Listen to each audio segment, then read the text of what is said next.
Hello and welcome back to my YouTube channel. So as you already know that in the previous lecture we completed the topic of alternating currents. We studied the questions, we studied what kind of questions were asked in the previous examinations. We solved all those questions which were asked in the previous examinations, and we anticipated what kind of questions can be asked in these examinations. Okay, so in today's lecture what we're going to do is we're going to move on to the next topic, which is very important from the point of view of a NEET examination, and the name of that topic is electromagnetic waves. ठीक है. Now, before I start with this topic, let me tell you one thing, that this topic of electromagnetic waves is a very important topic. Is a very important topic. And why I'm saying so? कि ये topic आपके लिए important क्यों है? Because every year at least 2 questions are asked from this chapter. And earlier जब पहले papers होते थे तो क्वेश्चंस वर डायरेक्ट क्वेश्चन आपसे पूछे जाते थे कि ये ऐसा है, इलेक्ट्रोमैग्नेटिक वेव्स ऐसी हैं, इनका स्पेक्ट्रम पे क्वेश्चन पूछा जाएगा या उसकी प्रॉपर्टीज पे क्वेश्चन पूछा जाएगा. बट ओवर द इयर्स क्या है, the nature of the questions that are being asked from this chapter has changed. The nature of question has change. अब वो डायरेक्ट क्वेश्चन नहीं पूछते हैं, दे थोड़ा घुमा के क्वेश्चन को पूछा जाता है. ठीक है. So that is why I am telling you this is a very important chapter, and if you are targeting 180 out of 180 from in your physics examination, in the NEET examination in physics, then I would suggest आप इस chapter को बहुत अच्छे से करें, because most of the students chapter को हवा में पढ़ के चले जाते हैं. ठीक है. On that note, let's start with this topic, and we're gonna start with this topic the same way as we always do. हम पहले क्या करेंगे, हम इसके सिलेबस को देखेंगे कि सिलेबस में क्या चीज़ें आपको कवर करनी है. So when we're talking about the electromagnetic waves, आपको यहाँ पे displacement current को कवर करना है. We have to go with electromagnetic waves and their characteristics, along with the transverse nature of the electromagnetic waves, and finally we're gonna end this chapter with electromagnetic spectrum along with the applications of electromagnetic wave. This is a topic, although it seems like this is a very small topic, ठीक है, but this topic takes time. आपको इस topic को बहुत अच्छे से करना है ताकि वो 2 क्वेश्चन जो है उसको बहुत अच्छे से कवर कर सके. ठीक है. On that note, let's just start with the first topic. इस चैप्टर को हम शुरू कर रहे हैं, and I'm telling you, we will try our level best कि इस टॉपिक को हम एक ही लेक्चर में खत्म कर दें. ठीक है. So let's just start with the first topic. The first topic जिसको हम शुरू करने वाले हैं, the name of that topic is displacement current. The name of the first topic जिसको हम शुरू करने वाले हैं is the displacement current. ठीक है. This is the first topic, displacement current. Okay, now let's just start with this topic of displacement current. ठीक है. Now before we understand the topic of displacement current, before we try to understand the topic of displacement current, let's just move थोड़ा let's just rewind a bit, और हम थोड़ा सा पिछले topics पे चलते हैं जो हमने क्या क्या चीज़ें सीखी थी, because only that you will be only after that you will be able to have a better understanding of displacement current, and you will be able to analyze what is the difference between the displacement current and conventional current. उन दोनों में difference क्या है, and why displacement current is important. Okay, so before we start this treatment, as I suggested, let's just move back और हम थोड़ी सी चीज़ों को समझते हैं. ठीक है. Now we already know कि हमने करंट इलेक्ट्रिसिटी में भी चीज़ को पढ़ा था कि it was Ørsted. ठीक है. It was Ørsted who suggested that the electric current, it was him who suggested that the electric current can generate the magnetic field. This is something which you already know, हमें पता है. इसके बाद आपके पास आए थे Faraday, and what did Faraday suggested?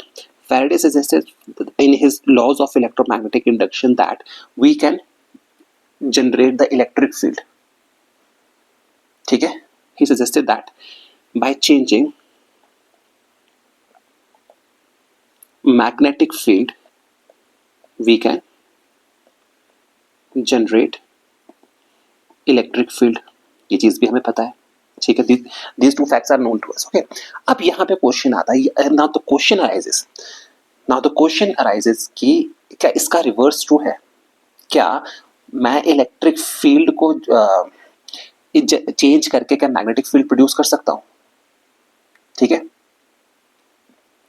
तो इसको समझते हैं. तो let's just try to understand कि मैं क्या बोलना चाहता हूँ. Now the question arises is, अब हमें यहाँ से पता लगा कि इलेक्ट्रिक करंट से मैग्नेटिक फील्ड को जनरेट कर पा रहा हूँ, and by changing the magnetic field I can generate the electric field.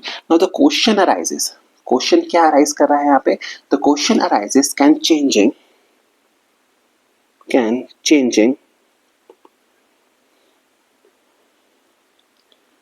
electric field can produce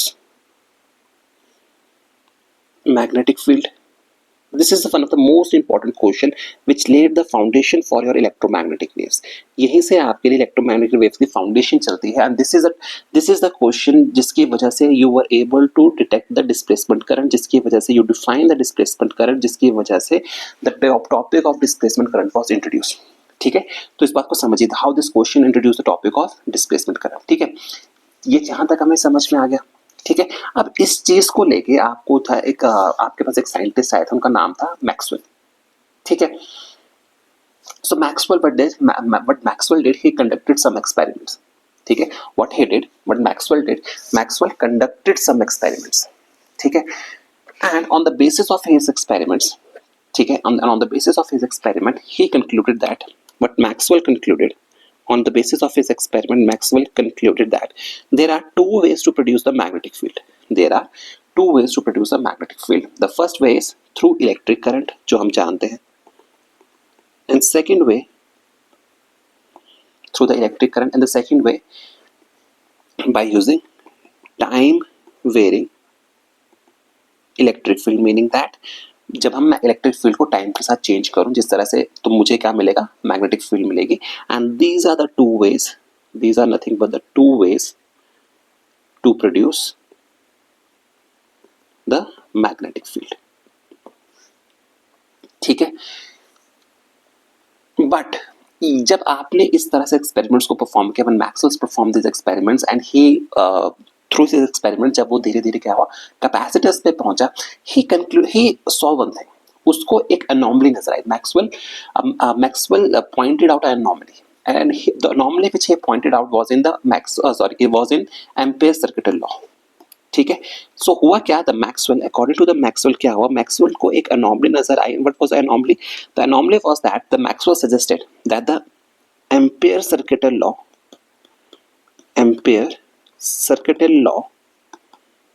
was incomplete. This is what Maxwell suggested. And how he suggested this?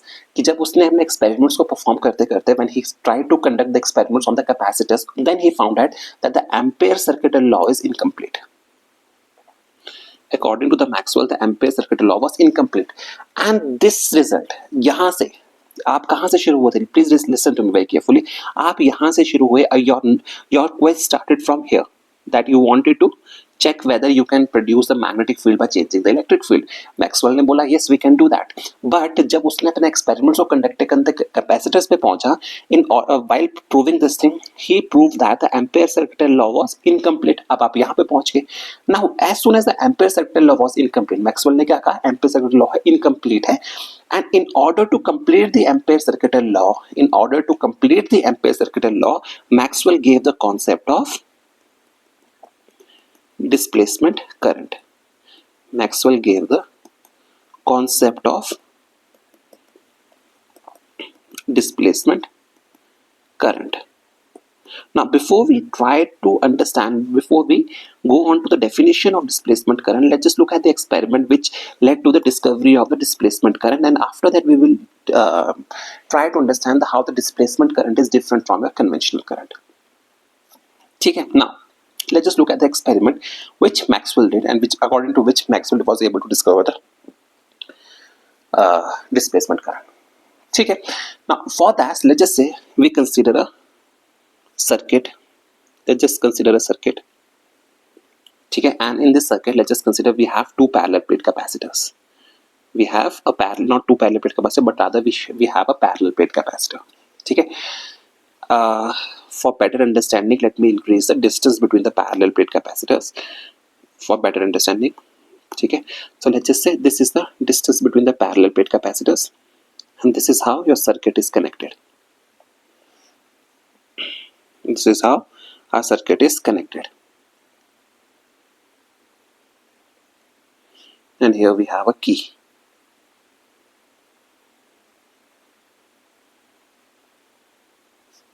ठीक है, so this is the circuit. ठीक है, here we have the key, here we have the battery, and here we have a capacitor plates. These are nothing but the capacitor plates. Let's just say this is the capacitor C. हो गई इतनी सी बात. Now Let's just try to understand the experiment which he conducted, and according to which Maxwell suggested that the displacement current was present, and here according to which he suggested that Ampere's circuital law was incomplete. अब देखिए कैसे किया. We know that, हमें पता है, we know that Ampere's circuital law से हमें पता है, but do we know about the Ampere's circuital law? We know that from Ampere's circuital law. Ampere's circuital law आपको क्या बोलता है? According to Ampere circuital law, we know that closed surface integral of B vector dot dl vector is equal to mu naught I. ये चीज हमें पता है. So make sure through your entire journey you remember this result. Okay, we are going to modify this result according to the Maxwell, and from where we will get Maxwell's one equation. Okay, ये चीज हमें पता है. Ampere law के पास ये होता है. ठीक है, नाउ इसको समझते हैं. ठीक है, Maxwell suggested that this law was inconsistent. According to Maxwell, this law was inconsistent. This law was inconsistent according to Maxwell. तो आपसे एग्जामिनेशन में पूछा जा सकता है according to the Maxwell which law was inconsistent. तो आपको समझना पड़ेगा कौन सा लॉ इनकंसिस्टेंट था. एम्पेयर सर्किटल लॉ जो था आपका इनकंसिस्टेंट था. ठीक है, आप देखिए इसको प्रूव कैसे करते हैं. How we can prove this this law is inconsistent. ठीक है, इसको समझ लेते हैं. Let's be just copy this thing. Okay, now here. Okay, now let's just try to understand how he was able to deduce that this law was inconsistent. ठीक है, देखिए होगा क्या. When this key is connected, a current I will start to flow from the circuit. As soon as this key is connected, what will happen? A current I will start to flow from the circuit. A current I will start to flow from the circuit. Let's just say this is the value of current I which is flowing through the circuit. ठीक है, but this flow will continue till this capacitor is getting charged. Again मैंने बात को repeat करता हूँ. कैसे करते हैं. स्टेप 1 क्या है? स्टेप 1 क्या हुआ? We close the key. The moment we close the key, तब क्या हुआ? The moment we close the key, इसकी वजह से क्या होगा? Current will start to flow. Current will start to flow. अब करंट अगर फ्लो कर रहा है दैट मीन्स आपको समझना पड़ेगा the moment the current starts to flow. ठीक है, this current as soon as the current starts to flow in the wire. ठीक है, the connecting wires, the value of this current, the value of this current changes with time. This is something which we already know. हमने इसको discuss किया है in the previous lecture. ठीक है, अब इसके बाद स्टेप 1 में when we close the key current will start to flow. The value of the current will change with time. अब होगा क्या? Let's just say due to this changing current, अब हमने पढ़ा था जब आपका करंट चेंज करता है तो उसकी वजह से क्या होगा? It produces a magnetic field around the capacitor. This current will produce the magnetic field around the capacitor. This current, ये करंट क्या करेगा? This current will produce magnetic field around the capacitor, and we have already discussed that कि ऐसा क्यों होता है in our previous lectures. ठीक है, so let's just try to study this magnetic field. इस magnetic field को study करता है. In order to study this magnetic field, let's just say in order to study this magnetic field, let's just say we consider two loops C1 and C2. In order to study this magnetic field, let's just say we consider two loops C1 and C2. This is our loop C1 and C2. This is loop C1 and this is loop C2. ठीक है, let's just consider this loop C1 and C2, and here C1. C1 is around the wire and C2 is between the plates of parallel plate capacitor. ठीक है, ये चीज आपके लिए clear होगी. We are considering two loop C1 and C2. C1 is just left to the capacitor and C2 is between the plates of the capacitor. ठीक है, with the planes parallel to this plates. Clear हो गई इतनी बात. Now let's just try to apply the ampere circuital law to each of these loops. हम क्या करेंगे? हम एम्पेयर सर्किटल लॉ को अप्लाई करेंगे through each of these loops. ठीक है, on the application of Ampere circuital law. ठीक है, now what we gonna do is we apply the Ampere circuital law in these loops, ठीक है। तो क्या होगा in loop C1, what will happen in C1? Now in C1 we know that according to the Ampere circuit law, B vector dot dl will be is equal to mu naught of I, and in loop C1, ठीक है। अब आपको समझना पड़ेगा, जब हम loop C1 की बात कर रहे हैं, C1 की जब हम बात कर रहे हैं, we can clearly see from this diagram that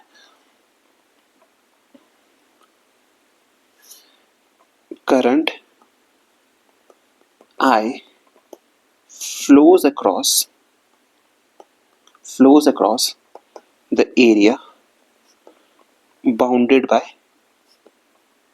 C1. We can clearly see this in our diagram, ठीक है। And why this is happening? Because this is happening because the connecting wire,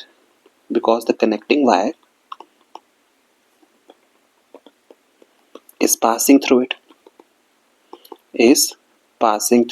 it, ठीक है। ये बात clear होगी, ठीक है। Again I am repeating myself, हम क्या कर रहे हैं, this is a circuit which we studied. हमने क्या किया, करंट को अप्लाई किया।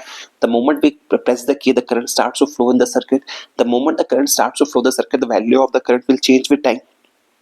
क्यों चेंज करेगा? Because this is an inductive circuit. We have already discuss the concept of inductive circuits, ठीक है।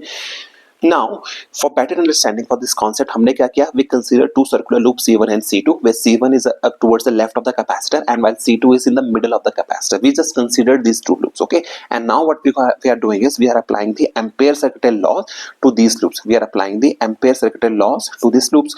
For C1, हमें पता है the current I is flowing across the area bounded by C1 because the connecting wire is passing through it. As a result, on the application of Ampere circuital law, जब मैं क्या करता हूँ, the moment I apply the Ampere circuital law to the loop C1, मुझे ये पता लगता है कि the value of the हमारे पास according to the Ampere circuital law, तो आपके पास वैल्यू ये सेटिस्फाई होगी, P vector dot dl vector will be equal to mu naught I। ये बात क्लियर होगी। This is the value which we will be getting for loop C1, ठीक है। Let us say this is our equation number 1, ठीक है। Similarly, what we're going to do is we're going to apply the Ampere circuital law for loop C2. On the application of the Ampere circuital law on the loop C2, हमें एक बात नजर आ रही है। See, when we are talking about the loop C2, जब हम C2 की बात कर रहे हैं, this is a C2 which is lying between the plates of parallel plate capacitor. Since no current is flowing through this loop,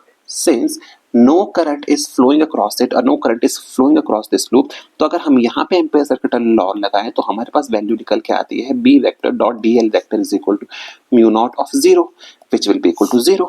ऐसा क्यों हो रहा है, मैं आपके लिए फिर से रिपीट कर देता हूँ। Why this is happening because in the loop C2, why this is happening, मैं फिर से रिपीट कर देता हूँ, because the area bounded by C2, the area bounded by C2 lies in the region between the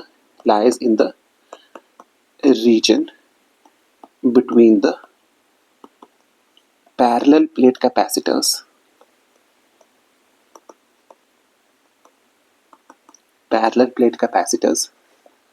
so no current flows through it। ये बात clear होगी, because it lies in a region between the parallel plate capacitor, so no current flows through it। अब अगर उसमें से कोई current flow नहीं कर रहा है, this is the reason why जो आपके पास यहाँ पे जो वैल्यू निकल के आ रही है, the value of B vector dot DL vector mu naught is equal to 0, this is coming out to be 0।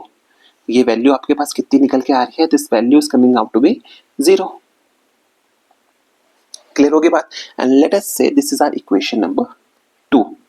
अब बहुत ध्यान से देखिए। Now, this will clear you, give you the concept of displacement current। यहाँ से आपका displacement current का concept clear होगा, ठीक है। Now, from equation 1 and equation number 2, हम यहाँ पे एक चीज देख पा रहे हैं कि inconsistency है। कैसे inconsistency है?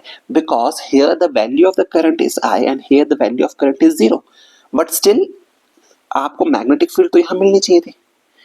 ऐसा तो नहीं हो सकता ना कि एक ही वायर है, अगर वो कहीं दे रही है कहीं नहीं दे रही है। तो इसको थोड़ा सा और समझने के लिए हम क्या करते हैं, इसको थोड़ा और समझते हैं। Imagine the loops C1 and C2 to be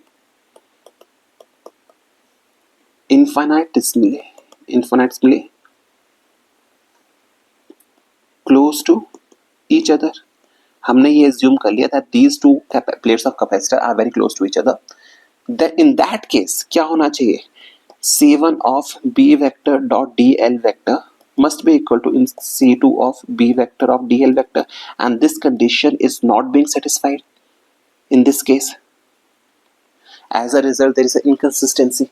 So this is the reason why Maxwell ने ये कहा कि this is the reason why ये चीज होनी चाहिए. This is something which should happen. This should happen. ठीक है, बट ऐसा हो नहीं रहा था. क्यों? क्योंकि हम यहाँ देख पा रहे हैं फ्रॉम इक्वेशन 1 and 2 कि आपके C1 में वैल्यू निकल के आ रही है mu not I, and in this C2 the value is coming up to be 0, and this is how the Maxwell suggested that this is how Maxwell suggested that Ampere's circuital law was inconsistent. ठीक है, Ampere's circuital law was inconsistent. So I'm giving you a brief we're going to revise this thing very briefly. तो इसमें आपको paper में question कैसे पूछा जाएगा आपको समझना पड़ेगा. In the examination the questions can be asked from you in a simple way. For the first question which they can ask you is which of the following laws did Maxwell suggested was incomplete.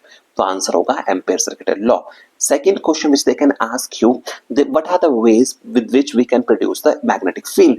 तो magnetic field produce करने के लिए आप क्या कर सकते हो? Either you can pass the electric current or you can change the electric field with time. These are the two ways which we can produce the magnetic field. तीसरा question आएगा, who gave the concept of displacement current? So it was Maxwell who gave the concept of the displacement current. ठीक है, these are some of the question और यहाँ से paper में पूछा जा सकता है. What is the value of B vector dot dl by Ampere's circuital law of C1 is loop C2? ये भी एग्जामिनेशन में आपसे पूछी जा सकती है. तो you have to be very careful. You need to have a very good understanding of this chapter, and I'm telling you earlier the direct questions were asked from this chapter, but over the years the trend has changed, so you have to be very careful. Okay, now let's just try to understand how the displacement current, how the word displacement current arose in this definition, and how the displacement current was able to how the displacement current was able to modify this Ampere circuital law. ठीक है, ये बात आपके पास clear होगी. तो आपने इसको क्या किया, इनकंसिस्टेंट बना गया. ठीक है, अब इसकी कंसिस्टेंसी को समझते हैं कि इसको कंसिस्टेंट कैसे किया गया. इसको समझते हैं how the Maxwell was able to make this law consistent. तो इसको कंसिस्टेंट करने के लिए मैक्सवेल ने क्या कहा? So according to the Maxwell ने क्या कहा?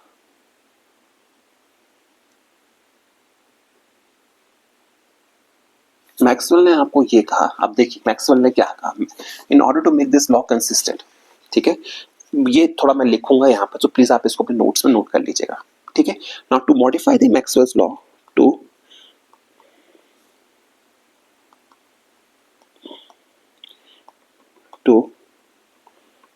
modify Ampere's law, to modify the Ampere's law, Maxwell followed a symmetry consideration.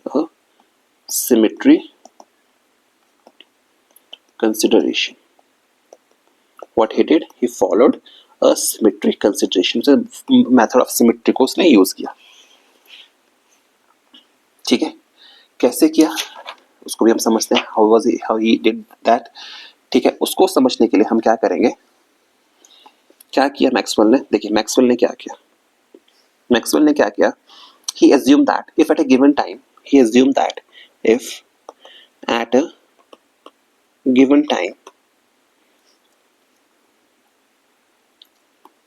Q is the charge on plate of capacitor, and A is the area of plate of capacitor,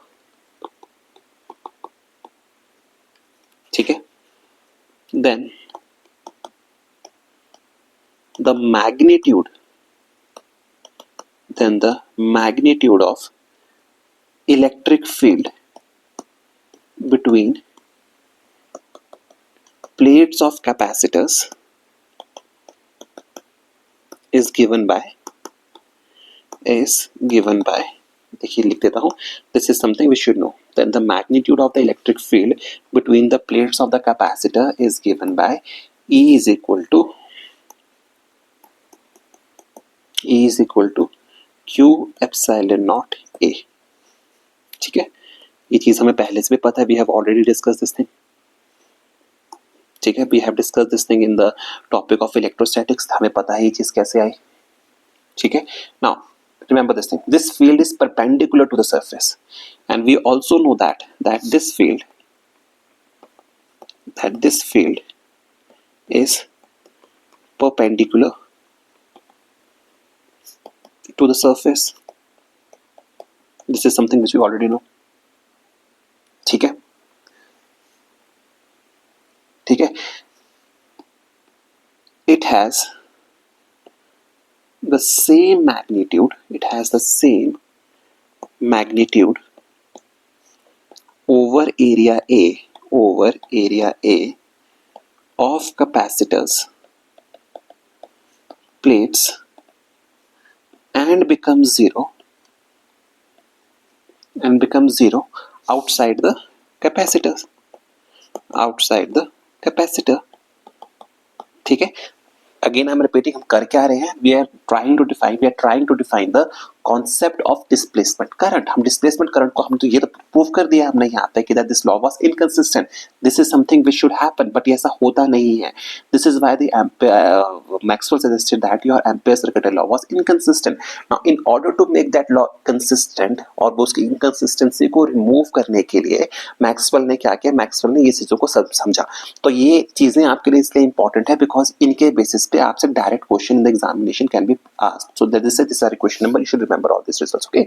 अब आपको ये पता है this is the value of electric field inside the capacitor, and this value of capacitor should becomes, it has the same value of the magnitude over area plates capacitor and becomes zero outside the capacitor. This value of electric field should become zero outside the capacitor. ठीक है, ये बात हो गई. Now this implies that यहाँ से आप ये बता सकते हो that the flux E, electric flux is given by E vector dot A vector, which is equal to EA cos theta, which will be equal to 1 over epsilon naught Q over A into A, which will be equal to Q over epsilon naught. ये चीज हमें पहले से भी पता है, we are already aware of this fact. ठीक है, that is यहाँ से आपका निकल के आ रहा है phi E is equal to Q over A, sorry Q over epsilon naught. ठीक है, this is the value of electric flux which we are getting. ठीक है, let's just say this is our equation number 2. ठीक है, now अब थोड़ा आगे बढ़ते हैं. ठीक है, now if dq over dt represents the change of charge with time, change of charge with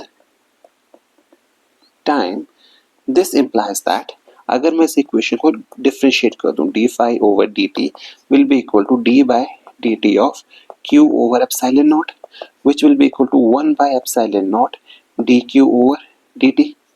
clear होगी बात इतने से.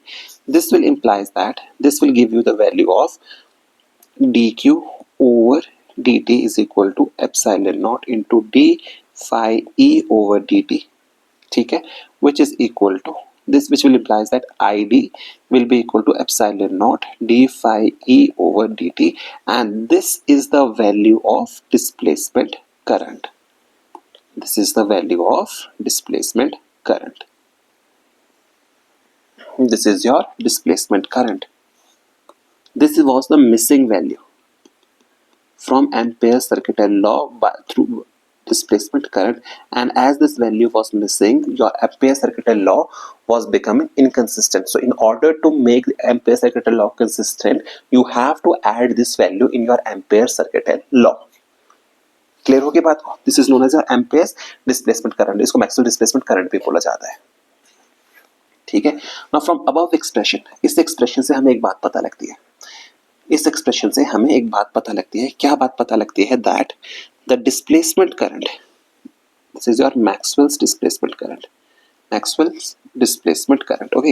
यहां से हमें ये बात पता लगती है कि that the displacement current is that current, that the displacement current is that current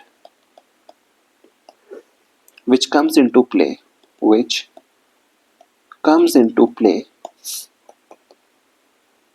which comes into play in a region, in a region in which electric field and hence electric flux is changing with time, is changing with time, and this is how you define the displacement current. यानी कि displacement current is a current which comes into play when we have the change in electric field और the flux जो है change करती रहती है, and this was a term which was missing in the Ampere circuital law, ठीक है, ये बात क्लियर होगी? So how Ampere modified this Maxwell's law, आप यहाँ लिख देते हैं how Maxwell modified Ampere's law। आप देखिए इसको कैसे करते हैं, how Maxwell modified the Ampere's law, let's just try to understand this। ने कैसे किया?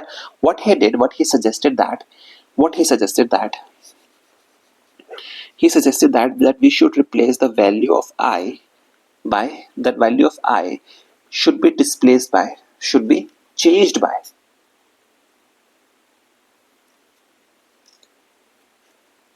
I should be replaced by I plus ID, ठीक है, where total current, I should say the total current,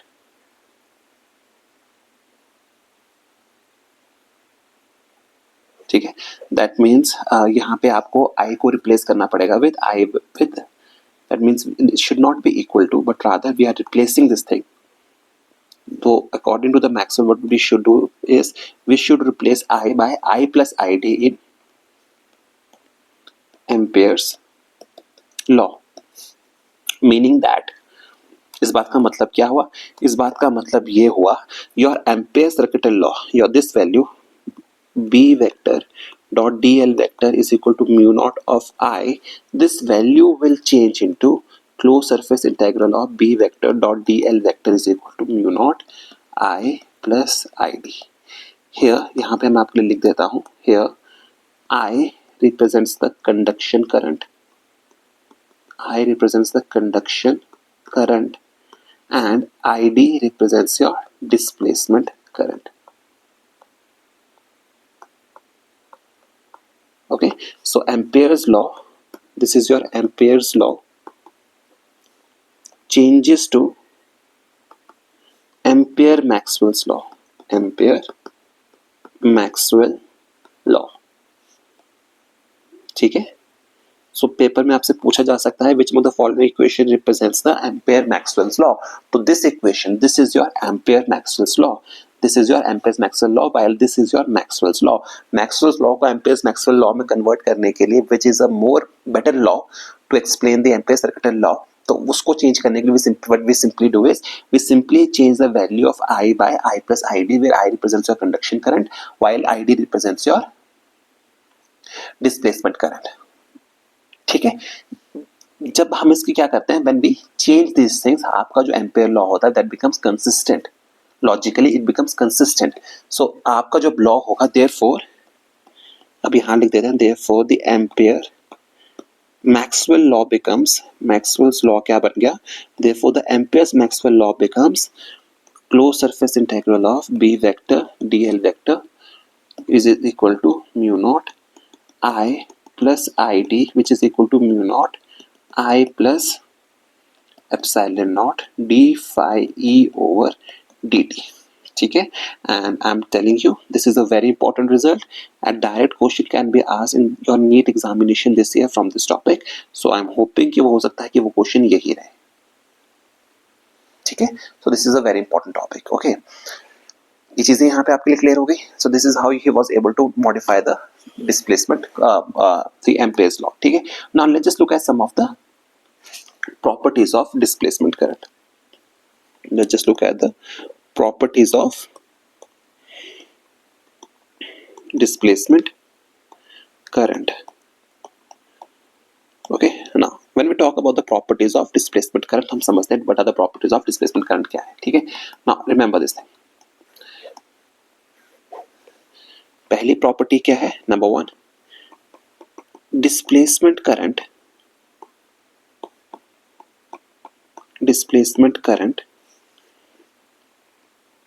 comes into play in a region where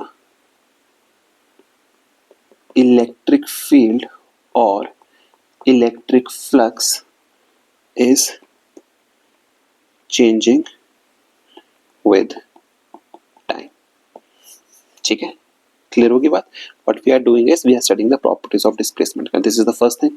Secondly, इसकी second property भी हम समझते हैं. Second property क्या होगी? Displacement current does not exist when there is a steady current. Where there is a steady current or where the electric field is not changing with time. ये बहुत ही important result है. इसको let me just highlight this thing. Displacement current does not exist where there is a steady current or where the electric field is not changing with time. ठीक है. Now again एक और important चीज यहाँ पे हम स्टडी करते हैं. Third point which is even more important. ये थर्ड पॉइंट जो आपके लिए और ज्यादा इंपॉर्टेंट है वो क्या है? Third point is the displacement current. Please remember this thing, that the displacement current does not flow through conducting wires. Does not flow through conducting wires. Does not flow through the conducting wires like conduction current. Like conduction current. तो मैंने आपको starting में कहा था कि there is a difference between the conventional current and the displacement current. तो difference क्या है? द कंडक्शन करंट या कन्वेंशनल करंट जो होता है that occurs that rises due to the flow of electrons. अगर फ्लो ऑफ इलेक्ट्रॉन्स होगा आपके पास कंडक्शन करंट होगा. बट डिस्प्लेसमेंट करंट क्यों राइज करता है? Displacement current rises due to the change in electric field और चेंज इन इलेक्ट्रिक फ्लक्स. पहला रीजन, पहला डिफरेंस. दूसरा डिफरेंस ये होता है कि the displacement current does not flow through the conducting wire. Please always remember this thing that the displacement current never flows through the, किससे flow नहीं करता है? कंडक्शन वायर से वो फ्लो नहीं करता है. ठीक है, ये बात क्लियर होगी आपके लिए यहाँ पे. ठीक है, आई होप ये बात क्लियर होगी. Next is the condition for continuity of the current.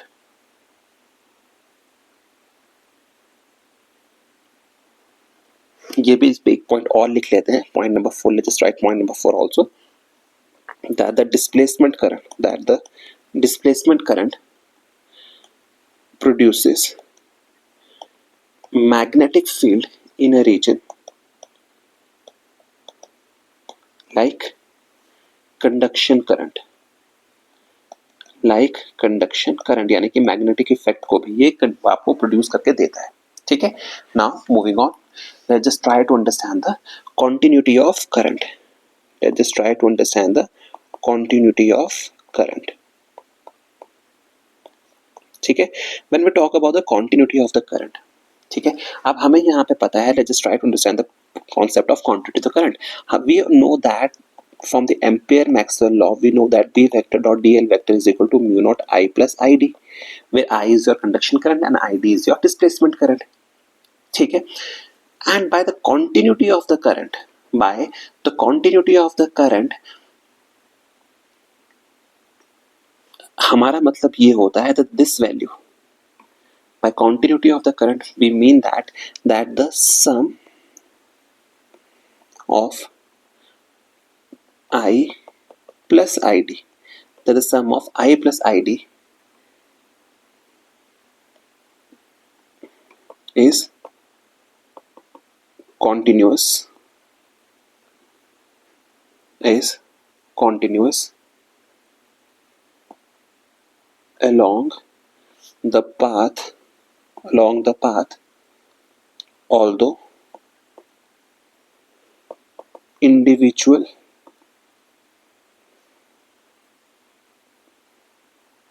although individually they may not be continuous.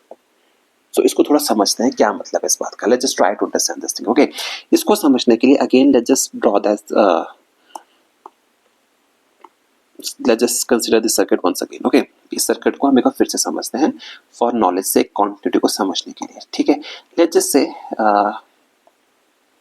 we have the loops. This is our loop C1 and here we have the loop C2. ठीक है, what we are saying is this is our loop C1 and here we have loop C2 and we are trying to understand the concept of continuity. हम उसको समझने की कोशिश कर रहे हैं. By continuity we mean that the sum of I plus id must remain conserved. This value must remain constant throughout the journey. अब होता क्या है, this I plus id, this will remain constant. ठीक है, बट यहाँ पे आपको समझना पड़ेगा बट I और id may not be continuous. I को तो constant रहना, I plus id, the sum must remain conserved. The value of I plus id must remain continuous, but individually I and id हो सकता है वो continuous ना हो. कैसे ना हो? Let's just consider for loop C1. Let's just try to understand this thing. हम पहले बात करते हैं for loop C1. If we clearly look at the loop C1 को हम यहाँ पे देख पा रहे हैं, for C1 we have the value of current I. ठीक है, और हमने ऊपर एक पॉइंट पढ़ा था, हमने when we studied about the properties के बारे में जब हमने एक बात पढ़ी थी, when we studied about the properties, हमें ये पता था कि displacement current does not flow through the conducting wires, यानी कि displacement current की value is 0. ठीक है, for loop C1 when we talk about the loop C1 हम एक बात को नोटिस कर पा रहे हैं, for loop C1 phi E is equal to 0. This implies that d phi E over dt will be equal to 0.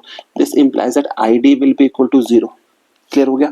तो इसका मतलब ये हुआ कि I plus I D will be equal to I plus epsilon not D phi E over D T which will be equal to I.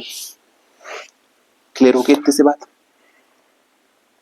ठीक है, again when we talk about for loop C2, when we talk about loop C2, जब हम loop C2 की बात करते हैं, we know that हमें loop C2 की अगर हम बात करें, we know that for loop C2 I is equal to 0 because वहाँ पे कोई conduction current है ही नहीं. Only we will be having the value of ID. This will implies that I plus ID will be equal to 0 plus ID, which will be equal to ID and which will be equal to epsilon naught d phi E over dt. Let's just say this is our equation number 1 and this is our equation number 2. Clear हो गई इतनी सी बात? ठीक है, I hope इतनी बात clear होगी. ठीक है, now we know that phi E is equal to Q over epsilon naught. ये बात हमें पहले से पता है. ठीक है, therefore अगर हम इस वैल्यू को ऊपर सब्स्टिट्यूट करते हैं तो हमारे पास आएगा I plus ID will be equal to epsilon naught d over dt of Q over epsilon naught. ठीक है, which will be equal to I. Let's just say this is our equation number 3. Therefore यहां से हमें क्या पता लग रहा है? Therefore 1 and 3 implies that I plus ID is continuous, although I and ID are not continuous. Okay, ये बात आपके लिए क्लियर होगी? ठीक है, आई होप इतनी चीजें आपके लिए यहाँ पे क्लियर हो चुकी होंगी। ठीक है ना, अब ये जो डिस्प्लेसमेंट करंट था, ये जो डिस्प्लेसमेंट करंट था, यहां से आपको एक कॉन्सेप्ट निकल के आता है। ठीक है, यहां से आपको एक चीज का पता लगता है कि bye changing the magnetic field हम क्या कर सकते हैं, इलेक्ट्रिक करंट को प्रोड्यूस कर सकते हैं। And by changing the electric magnetic field we can produce the, हमें ये बात पता लगती है जब मैं मैग्नेटिक फील्ड को चेंज करूंगा मुझे इलेक्ट्रिक फील्ड मिल रही है, जब मैं इलेक्ट्रिक फील्ड को चेंज कर रहा हूं मुझे मैग्नेटिक फील्ड मिल रही है। ठीक है, that means we can produce electric or magnetic field. We can it means that the time varying electric and magnetic field will give rise to each other. इस बात का मतलब आपके लिए यहाँ पे आता है। तो यहाँ से आपको जो मेन कंक्लूजन निकल के आता है वो ये निकल के आता है that the time varying electric and magnetic field will produce each other. कैसे?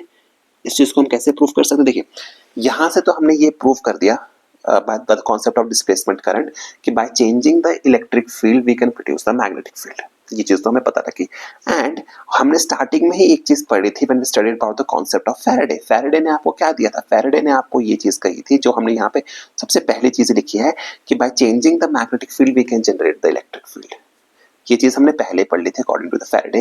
एंड बाय मैक्सवेल्स लॉ से हमें ये पता लग गया by changing electric field we can produce the magnetic field and by changing magnetic field we can produce the electric field. ये चीज हमने पढ़ ली।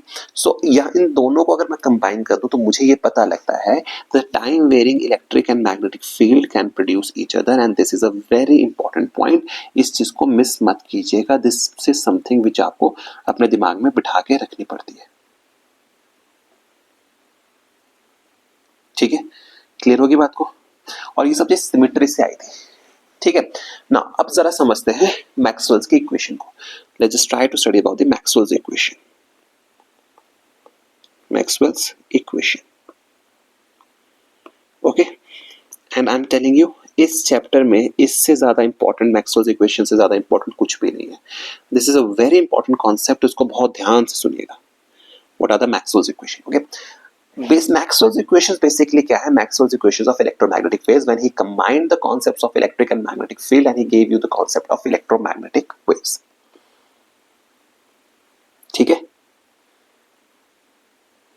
ठीक है। अब हुआ कैसे इलेक्ट्रोमैग्नेटिक वेव्स को? हुआ कैसे? हमें पता है कि the time varying electric and magnetic fields produce each other. तो इसके बेसिस पे मैक्सवेल कंक्लूडेड दैट इसके बेसिस पे मैक्सवेल ने क्या किया था? Maxwell concluded the existence of electromagnetic waves in a region where electric and magnetic fields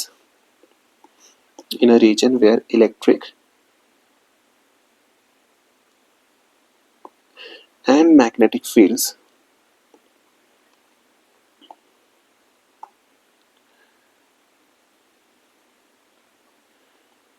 were changing with time. Clear हो गई ये बात? ठीक है, मैक्सवेल ने मैग्नेटिक फील्ड और इलेक्ट्रोमैग्नेटिक वेव्स के एग्जिस्टेंस को कैसे प्रूव किया था? उसने ये कहा था कि जहां पे आपके इलेक्ट्रिक एंड मैग्नेटिक फील्ड्स दोनों चेंज कर रहे हैं विद रिस्पेक्ट ऑफ टाइम, वहां पे आपको इलेक्ट्रोमैग्नेटिक वेव देखने को मिल जाएगी। ठीक है, now we talk about the Maxwell's equation. अगर मैं मैक्सवेल्स इक्वेशन की बात करूं तो we need to understand thing I am telling you, this is a very important topic. आप इसको ऐसे नहीं छोड़ सकते। In fact this is one of the most important topic from this chapter. आप इस चैप्टर में से अगर आप कुछ करें ना करें, but you should always remember the Maxwell's equation को आपको यहाँ पे हमेशा ध्यान में रखना है। ठीक है, now when we talk about the Maxwell's equation, when we talk about the concept of Maxwell's equation, ठीक है, तो मैक्सवेल ने क्या किया था? मैक्सवेल ने सभी laws of electromagnetism and the electric and magnetic field को कंबाइन करके उन्होंने मैक्सवेल्स की इक्वेशंस दी थी। ठीक है, मैक्सवेल्स की इक्वेशन जब उन्होंने दी थी तो आपको यहाँ पे समझना पड़ेगा। तो अकॉर्डिंग टू द मैक्सवेल की जो पहली इक्वेशन थी, the first equation of Maxwell क्या थी? That the E vector dot ds vector is equal to q over epsilon naught। मैंने क्या कहा? मैक्सवेल ने क्या काम किया था? मैक्सवेल ने सिंपली कंबाइन कर दिया था laws of electrostatics and magnetostatics to give the concept of electromagnetic waves. तो this was the first law of electromagnetism.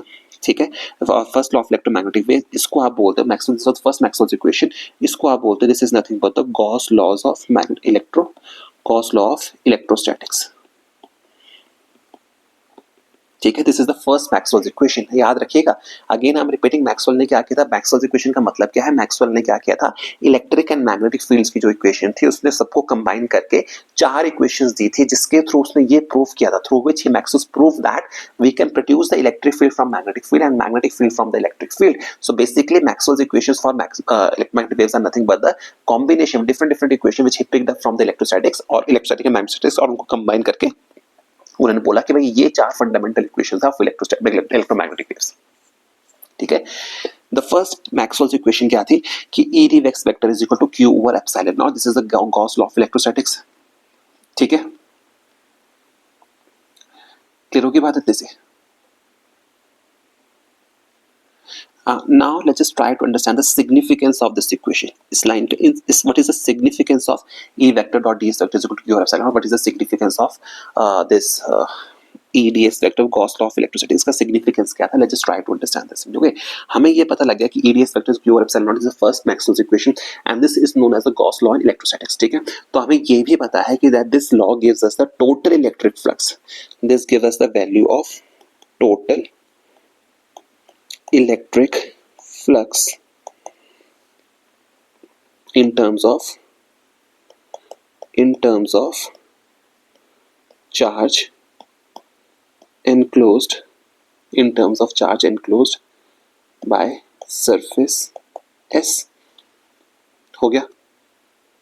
ठीक है, यही इक्वेशन जो होती है gives us the value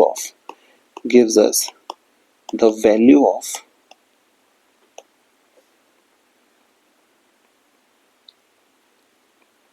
or rather we should say that this gives us the this equation gives us the electric lines of forces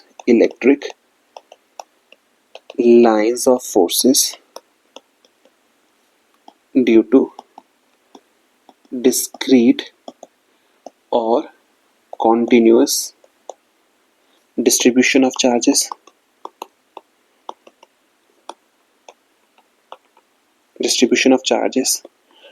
ठीक है, ये बात क्लियर हो गई। यही इक्वेशन है जो आपको ये बताती है that the electric lines of forces start from positive charge and end at negative charge. This equation tells us that the electric lines of forces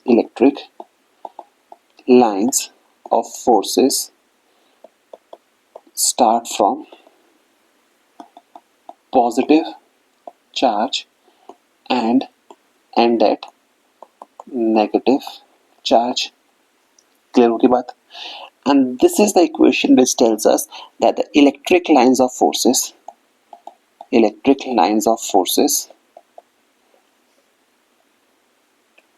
do not form the closed loops। Clear हो गई इतनी सी बात? I hope. ठीक है, now let's just move on to the next Maxwell's equation. The second Maxwell's, ये तो आपके पास थी first Maxwell's, this is the first Maxwell's equation. ठीक है, now let's just move on to the second Maxwell's equation. जो second Maxwell's equation थी वो आपके पास क्या थी कि close surface integral of B vector dot ds vector is equal to 0। This equation is your Gauss law of magnetostatics, Gauss law in magnetostatics. This is the Gauss law in magnetostatics। ठीक है, again I am repeating myself, ये laws आपने वैसे पढ़े हुए हैं पर जब इनको कंबाइन करते हो मैक्सवेल जब इनको कंबाइन करके लॉज बनाए थे for electromagnetic waves, these are known as Maxwell's laws of electromagnetic equations. ठीक है, तो ये है मैक्सवेल के 4 लॉज हैं। पहला लॉ क्या होगा, Gauss law, E ds vector is equal to Q और epsilon naught. Second law of Maxwell's क्या है, B vector dot ds vector. Again I am repeating, इसने क्या किया था, 4 लॉज उठाए थे, उनको कंबाइन करके अपनी इक्वेशंस में लिखते थे कि भाई ये 4 फंडामेंटल लॉज हैं जिसके through we can produce electric field from by changing the magnetic field and we can produce the magnetic field from changing the electric field. ठीक है, तो this is the second law of Maxwell second law क्या है, Gauss law of magnetostatics. ठीक है, and now this is something very important. ठीक है, this is something very important, इसको समझना पड़ेगा जब हम इस लॉ की बात करेंगे। तो इस लॉ को समझिए क्या बोलता है। This law shows that This law shows that number of magnetic lines of forces entering a closed surface are equal to number of magnetic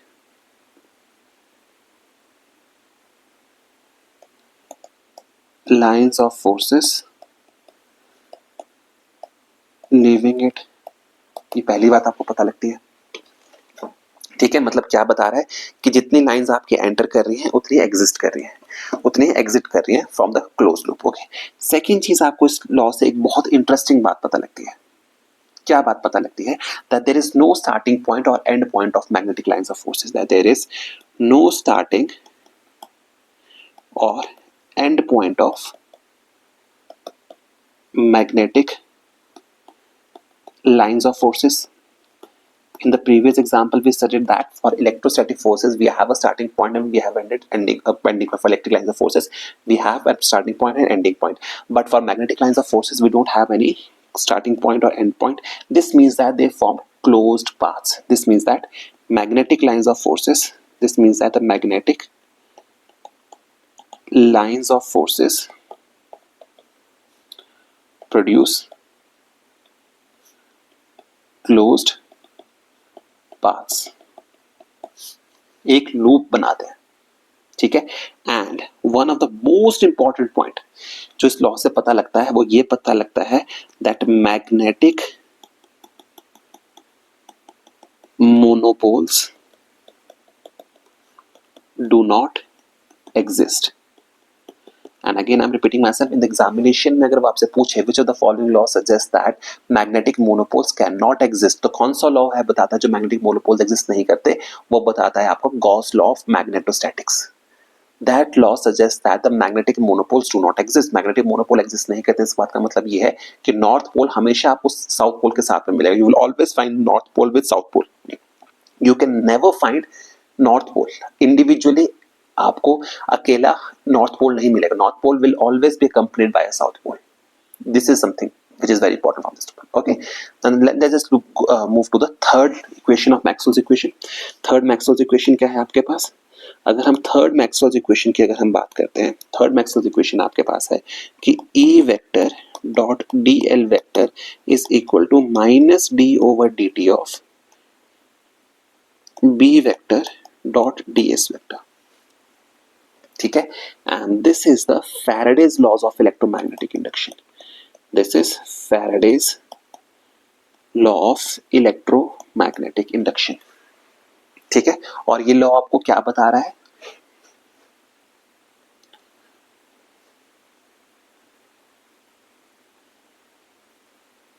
ये लॉ आपको ये बता रहा है, this law is telling you that the line integral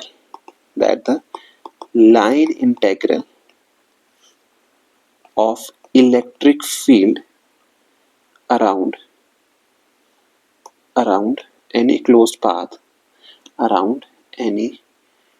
closed path is equal to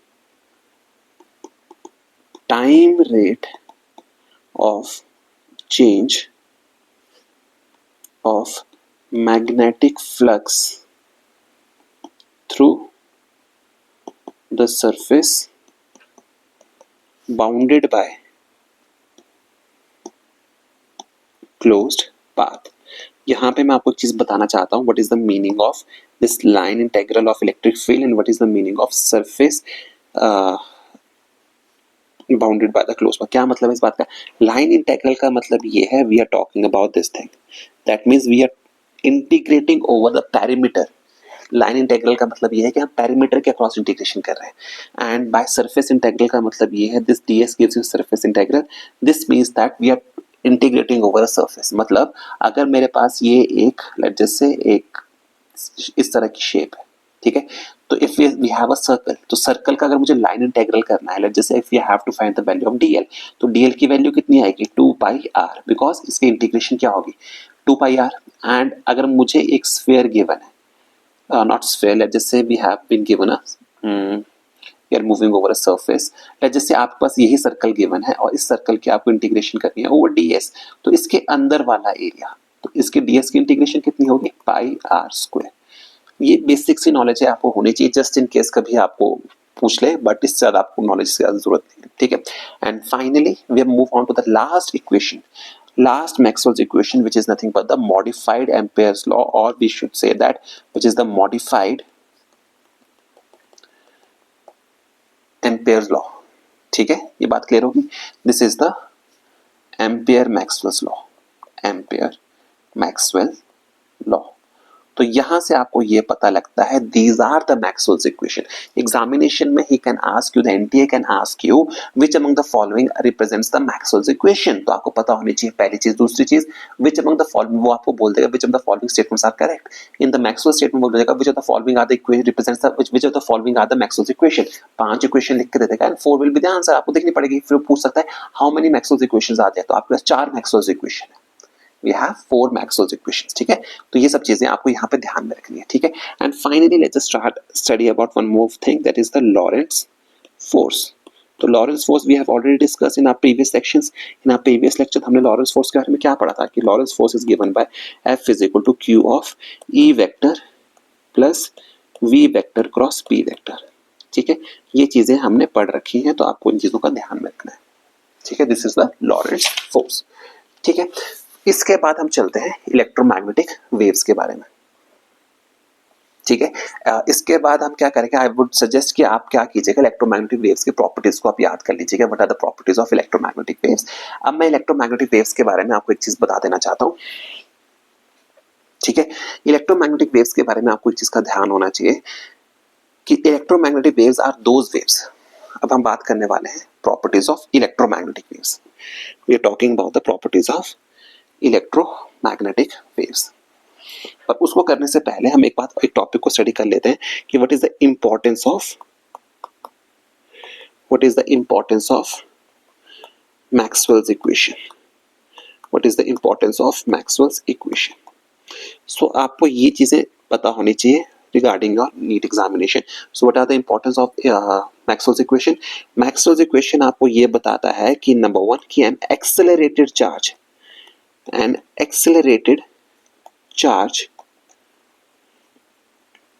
is a source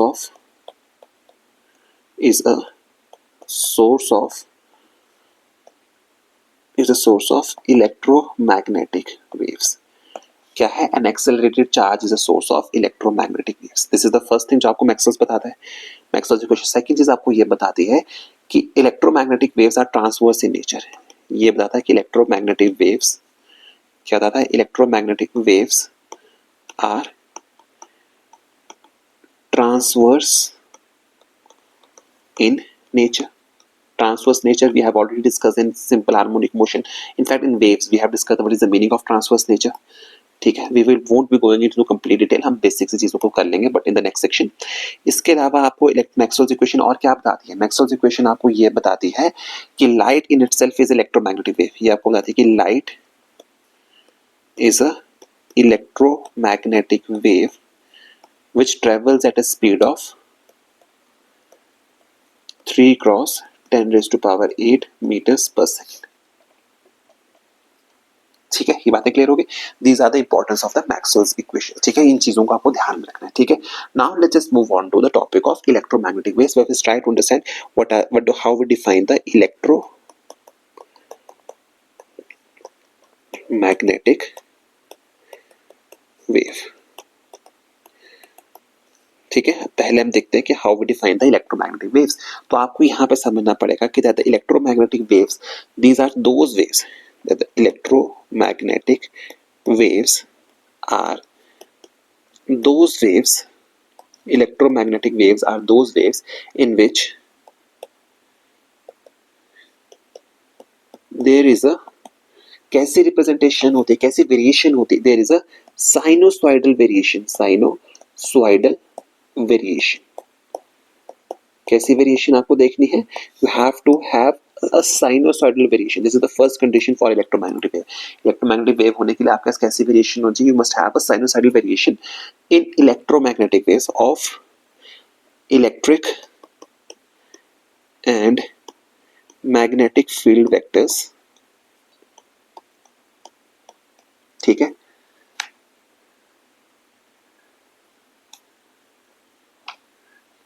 at right angle to each other, at right angle to each other, as well as right angle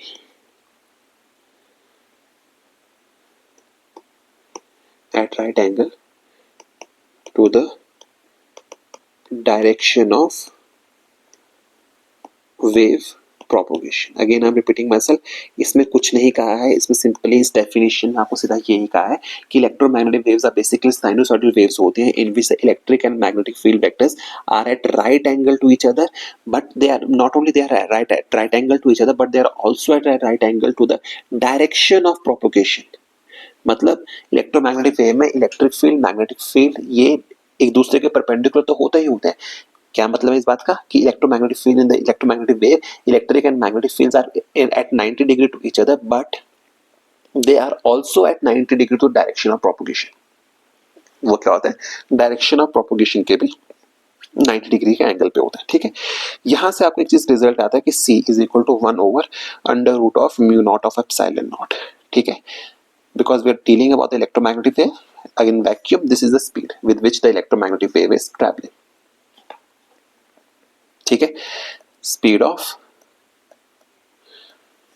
electromagnetic wave in vacuum.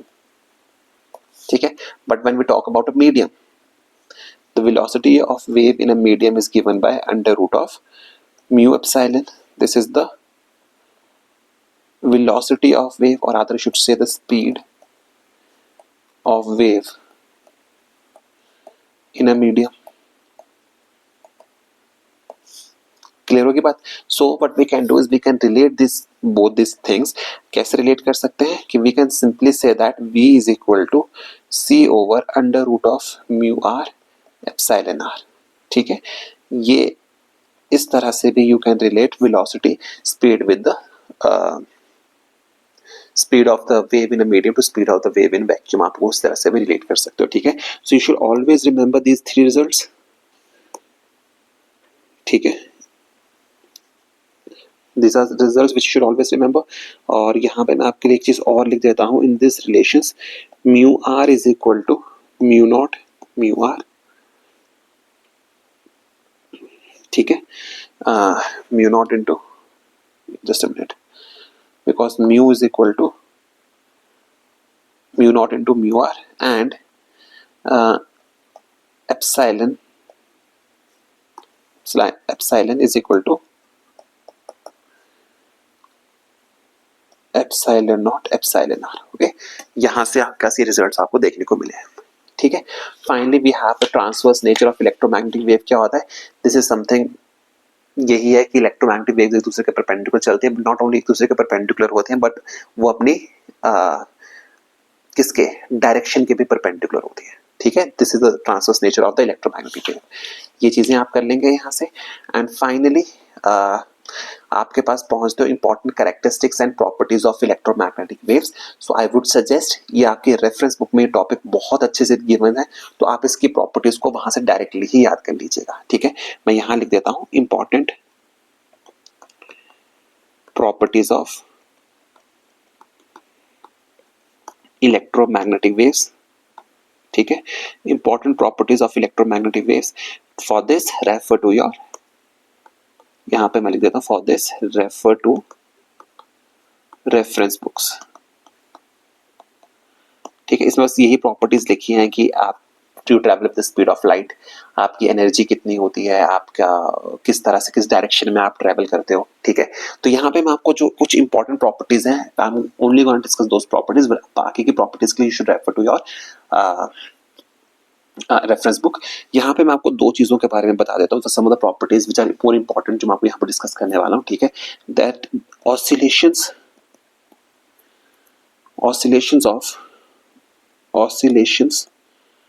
of electromagnetic sorry oscillations of electric and magnetic field are in same phase. ठीक है, this is one of the most important topics. Secondly, direction of propagation that is given as a cross product of E vector and B vector. ठीक है, and यहाँ पे याद रखिएगा, you should always remember this thing, that this E vector dot B vector, this is known as your pointing vector. Examination में पूछा जा सकता है क्या बताता है, तो ये है बताता है पॉइंटिंग वेक्टर. ठीक है, ये बात क्लियर होगी. Direction of propagation is given by the Poynting vector. ठीक है, इसके अलावा वन मोर थिंग जो आपको यहाँ पता होना चाहिए, that in vacuum,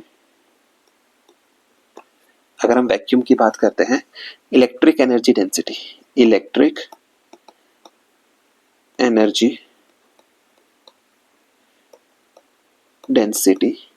which is as UE is given as half epsilon naught E square, and magnetic energy density UB is given as half B over mu naught square. ठीक है, therefore जो आपका टोटल एवरेज डेंसिटी बनती है, total average density, that is equal to UE plus UB is equal to half epsilon naught E square plus half B square over mu naught. Always remember this result because this result can directly be asked in your NEET examinations. Okay, and again I'm repeating is what is pointing vector. Pointing vector is a vector which gives you the direction in which the wave is traveling, and it is a cross product of E vector and B vector. ठीक है, इस चीज का आपको यहाँ पे ध्यान रखना है. ठीक है, ये चीजें आपके पास यहाँ पे क्लियर होगी. ठीक है, एंड बाकी की properties make sure you remember. For rest of the properties please refer to your reference books, वहां पे बहुत अच्छे से गिवन होंगे, आप वहां से कर सकते हैं. ठीक है, and the last topic of this topic is electromagnetic spectrum and the properties of electromagnetic waves. I suggest आप ये भी टॉपिक अपनी रेफरेंस बुक से कर लीजिएगा, क्योंकि इसमें कुछ करने के लिए है नहीं. You just study the spectrum, spectrum कैसे कहाँ से लेके कहाँ तक चलता है, and you study the properties की स्पेक्ट्रम का ये रीजन किस काम के लिए होता है. ठीक है, this is something which you know. But यहाँ पे मैं आपको एक बात बताना चाहता हूँ, please mark my words, you should always remember the range of visible spectrum, कि visible spectrum कहाँ से कहाँ तक काम करता है, because in the most cases in examination this question was asked that the visible spectrum works from 700 nanometer to 400 nanometer. This question was asked. Okay, तो ये चीजें आपको वहाँ पे पता होनी चाहिए. With this आपका इलेक्ट्रोमैग्नेटिक वेव्स का चैप्टर जो है फाइनली वाइंड अप हो जाता है. ठीक है, कल हम इसके क्वेश्चंस को करेंगे, एंड विद दैट आपका ये टॉपिक भी खत्म हो जाएगा. ठीक है, thank you so much. I hope you are all are doing well. कुछ भी doubts होंगे please write them in the comment section. I will definitely answer to your doubts. With that I wish you all the best. Thank you so much. Bye bye, take care.